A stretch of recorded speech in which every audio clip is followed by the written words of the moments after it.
कृष्णाय वासुदेवाय हरे परमात्मने प्रणतिकलेशनाशाय गोविंदाय नमो नमः। ओम नमो भगवते वासुदेवाय। नमस्कार दोस्तों, स्वागत है आप सभी का हमारे चैनल भक्ति ज्ञान 108 के में। दोस्तों, आज मैं आपको चैत्र मास के कृष्ण पक्ष की एकादशी पाप मोचनी एकादशी व्रत की कथा और महत्व सुना रहा हूं।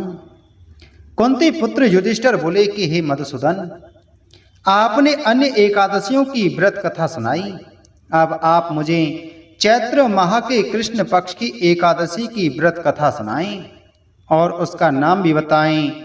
इसके देव कौन हैं तथा इसकी विधि क्या है, सो सब विस्तार पूर्वक कहिए। मधुसूदन बोले कि हे कुंती पुत्र, किसी काल में राजा मानधाता ने लोमस ऋषि से कहा कि हे ऋषिराज, चैत्र मास के कृष्ण पक्ष की एकादशी का क्या नाम है, वह इसकी विधि क्या है, सो सब बतलाइए। लोमस मुनि ने कहा, हे नरेश, इसको पाप मोचनी एकादशी कहते हैं। इसके उपवास के पुण्य से अनेक प्रकार के पापों का नाश हो जाता है। इसकी कथा निम्न प्रकार से है। प्रातन काल में एक वन था जो चैत्र रत्न वन कहलाता था।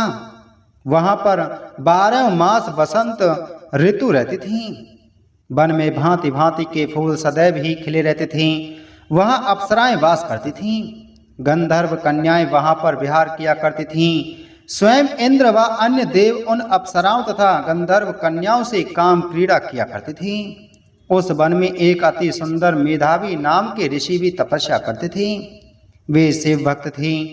शिव के विरोधी शत्रु कामदेव अनंग ने शिव भक्त मेधावी मुनि को जीतने के लिए योजना बनाई।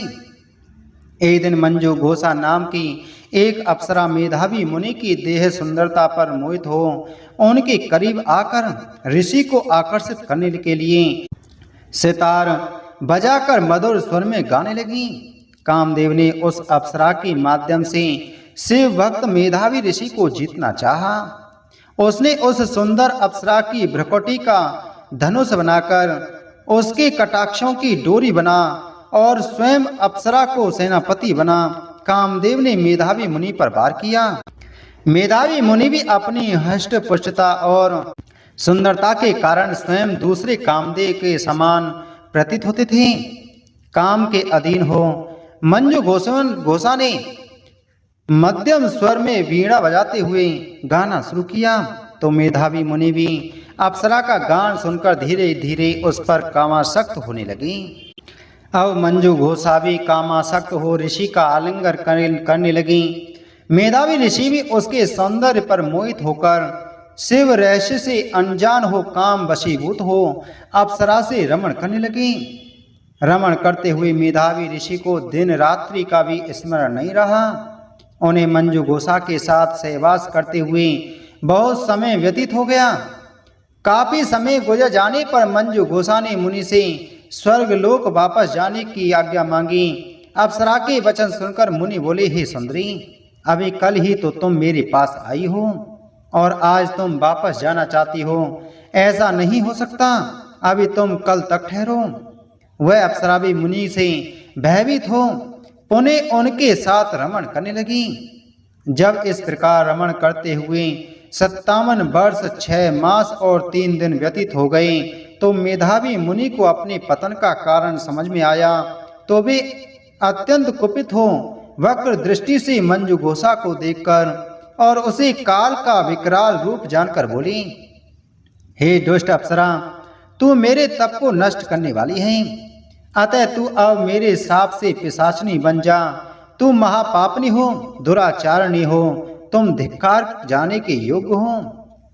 मुनि के शाप वश मंजू घोषा पिशाचनी बन गई और कहने लगी, हे ऋषि, मुझ पर क्रोधित न हो और प्रसन्न हो इस श्राप से मुक्ति का उपाय बतलाइए, क्योंकि इस पाप के हम दोनों ही समान रूप से भागी हैं। बुद्धिमानों की मति के अनुसार ऋषि व सतजनों का संग सदैव ही कल्याणकारी होता है।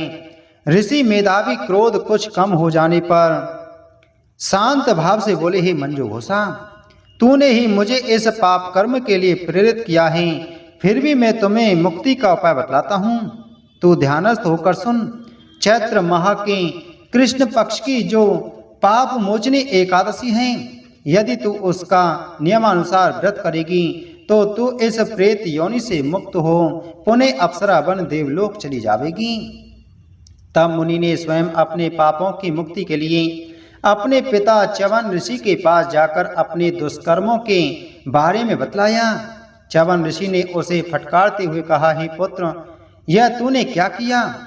इस दुष्कर्म से तेरे तो सारे तप समाप्त हो गए हैं। पुत्र होने के कारण मैं तुम्हें मुक्ति का उपाय बतलाता हूँ।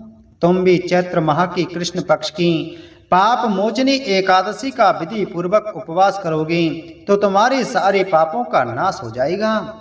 पिता द्वारा बताई गई विधि के अनुसार मेधावी ऋषि ने पाप मोचनी एकादशी का विधि पूर्वक उपवास किया। उपवास पूरा करने से मेधावी मुनि को किए गए पाप से पूरी तरह मुक्ति मिल गई। मंजू घोषा अप्सरा भी पाप मोचनी एकादशी उपवास के पुण्य प्रभाव से पिशाचनी की देह से छूट गई और सुंदर देह धारण कर देवलोक चली गई। लोमस ऋषि ने कहा, हे नरेश, पाप मोचनी एकादशी उपवास के पुण्य प्रभाव से समस्त पापों का विनाश हो जाता है। इसके कथन एवं श्रवण से 1000 गोदान के समक्ष फल मिलता है। इसका उपवास करने वालों को ब्रह्म हत्या, स्वर्ण चोरी, मदपान, पर नारी गमन आदि जैसे भयंकर पापों से मुक्ति मिलती है और मरणोपरांत परम धाम प्राप्त होता है। बोलो एकादशी महात्म की जय। बोलो श्री कृष्णचंद्र भगवान की जय।